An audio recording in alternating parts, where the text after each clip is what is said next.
Life moved in its natural rhythm. Fishermen returned with their catch, markets bustled with trade, and the volcano remained a familiar part of the horizon. By August, Krakatoa's smoke had grown thicker, yet it seemed nothing more than the mountain's temperament, a sight the locals had witnessed before. In the markets, traders from across the islands gathered. Spices, silks, and stories were exchanged beneath the shadow of the mountain. On August 20th, the air began to change. A thin veil of ash started to drift across the strait, but commerce continued as always. The harbor had been the lifeblood of trade for generations. Ships from Java, Sumatra, and beyond brought goods and connection to the wider world. By the evening of August 26th, the mountain glowed with an inner fire. Still, few imagined what the dawn would bring. In the early hours of August 27th, the mountain spoke in thunder. Volcanic lightning danced across the sky, and ash began to fall like dark snow. Dawn revealed a transformed world. The mountain was in full eruption, its ash cloud towering into the stratosphere, blotting out the sun. At 2 minutes past 10, the world held its breath. Krakatoa prepared to unleash a force that would be heard 3,000 miles away. The explosion tore the island apart. 2/3 of Krakatoa collapsed into the sea, creating one of the most violent sounds in recorded history. The first wave of destruction came from above. Ash, pumice, and superheated gases buried the coastline in darkness.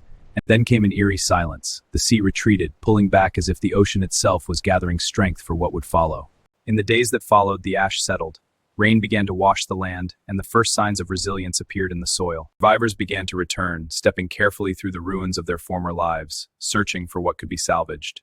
The work of rebuilding began with simple tasks. Clearing debris, salvaging tools, and sorting through what remained became the daily rhythm. The work of rebuilding began with simple tasks. Clearing debris, salvaging tools, and sorting through what remained became the daily rhythm. 3 months later, the settlement had found its rhythm. Gardens were planted, children's laughter returned, and hope took root in the volcanic soil. Trade resumed in modest form. The market became more than commerce. It was a symbol that life would continue, that community endures. The harbor was reborn. Fishermen returned to the sea, and boats once again connected the islands, carrying not just goods but renewed connections. Families rebuilt not just structures, but lives filled with daily routines and simple joy. Time softened the scars. Gardens matured, wood weathered to silver gray, and the neighborhood hummed with the ordinary miracles of everyday life. 2 years transformed devastation into renewal. The village had not merely recovered, it had reimagined itself with stronger foundations and clearer purpose. The new market became the heart of commerce once more. Spices from Sumatra, fabrics from Java, and local crafts filled the stalls with color and life. The terraced rice fields returned to productivity. Ancient farming techniques, passed down through generations, once again fed the growing community. Each evening, the fishing fleet returned, their catches sustaining both the village and trade with neighboring islands. Promise to the next generation that knowledge and preparation would help them face whatever the future held. Education became a priority. A new schoolhouse stood as a promise to the next generation. 5 years after Krakatoa's fury, the community gathered to celebrate not just survival, but renewal. As darkness fell, the lanterns glowed brighter. Temporas and the pros ancestors where the community could press gratitude and deep leisure. The shipyard hummed with craftsmanship. New vessels were built with techniques refined over centuries, each boat a blend of tradition and lessons learned from the sea's power.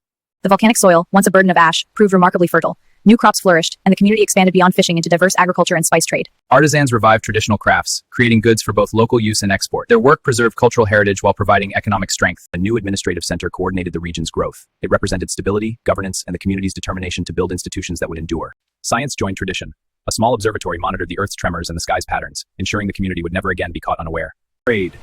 Ships from across the archipelago brought goods and carried away the fruits of the community's labor. As the sun set over the Sunda Strait, the rhythm of commerce gave way to evening calm. The harbor lights glowed like promises kept. A library was established to preserve memory. Maps, journals, and records documented both the disaster and the reconstruction, ensuring future generations would remember and learn. A memorial stood in quiet testament. It honored those lost while celebrating the resilience of those who remained, a balance between grief and gratitude. Industry emerged from agriculture. A spice processing facility added across the colonial economy. 15 years transformed ashes into achievement. The settlement had grown beyond its former size, a testament to human determination and the Earth's capacity for renewal. Each evening brought the same miracle. Ordinary life, extraordinarily reclaimed. Healthcare infrastructure emerged. A small hospital combined modern medical knowledge with traditional healing practices, ready to serve the community's needs. A new generation studied the mountain that had shaped their parents' lives. They learned geology, history, and preparedness, armed with knowledge their ancestors hadn't possessed. A symbol of vigilance and safe passage through once treacherous seas.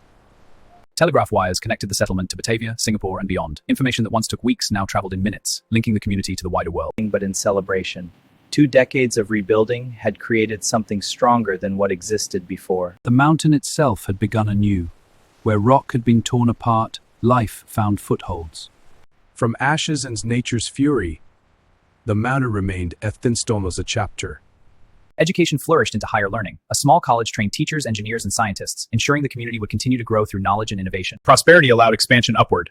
New neighborhoods climbed the hills, their residents enjoying views of the strait where danger had once swept in from the sea. Lessons learned were built into infrastructure. Early warning systems and evacuation routes ensured the community would never again face disaster unprepared. A museum opened to tell the constravery, the terror, Falafa, but as testament to human resilience. Day and night, the watchtowers stood manned, not from fear, but from wisdom, the understanding that vigilance and preparation honor both the past and protect the future. Inside, the story unfolded in artifacts and images. Visitors traced the journey from catastrophe to renewal, understanding that every community carries both scars and strength. Public spaces celebrated life reclaimed. In gardens planted where debris once lay, families gathered for simple pleasures, picnics, music, and the joy of peaceful afternoons. A new generation may take it, their life shaped not by disaster but by the living we will be.